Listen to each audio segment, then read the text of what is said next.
So I think I want to speak to a couple of basics for people that don't do a lot of cooking, whether you live alone or with a big family.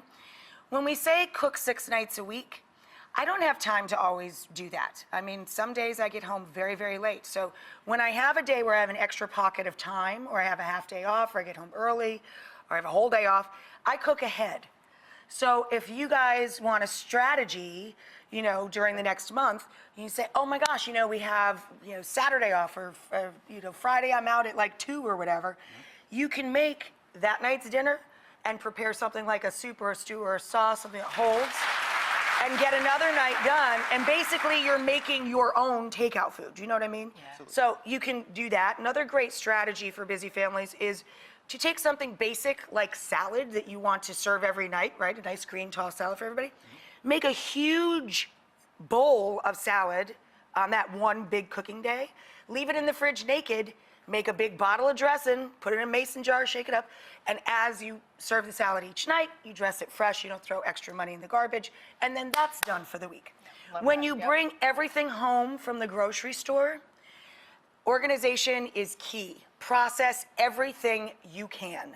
Portion your chicken. If you want to eat some today and some at the end of the week, put half in the freezer in individual bags so that it defrosts quicker for you. Clean all of your produce. Put everything away clean and ready to use, and it won't seem like such a hassle to get dinner done. When you shop the way you're going to put it away when you get home. I keep all this stuff in my pantry. It's all dry goods, so I'm going to put that in one bag. All the produce is going to go in another bag. They think I'm a nutter at the grocery store. No one has ever packed my groceries since I was 12 years old, right? But it saves so much time when you get home. So what I've done for you guys is I went through this season's recipes, and I know the ones that were big hits for families because you can see how often they're downloaded. So we have a 5-ingredient meal. It's a white ziti. Yep. We have a fake out pizza. It's really a zucchini frittata, but on top it looks like a pepperoni pizza. Good. The girls so the girls will eat it, right? Yeah. Yep. So all of these are the simplest and most popular family meals from this season. That's awesome. Every single month, I personally write 10 30-minute meals for our Everyday magazine. And our staff writes brilliant meals as well. There's a burger of the month in here. It's always my favorite baby in the magazine. So this is a year's worth of the last 12 issues of the magazine. Awesome. There's literally a book that's great for children or people that don't cook a lot. It's called Look and Cook. It's every single step of every single recipe you could see in pictures, like paint by numbers. Good. Yes. It's supposed to look like that. This will be my Bible. Yeah. That'll be, yeah. And there's one the girls might love, where the cartoon character running through the book is my first girl, my sweet girl Boo, I miss you, honey. And there's a children's book, so they can even cook one night. Let them pick their own meal and let them cook together, and they'll do one night a week. So I expect to hear the report. They've got 4 meals done out of those 24. Yes.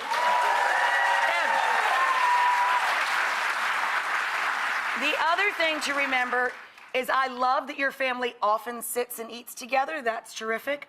But you're very busy people. If you have to eat at different times, 1 or 2 nights a week because of practice or a play or something, that's fine.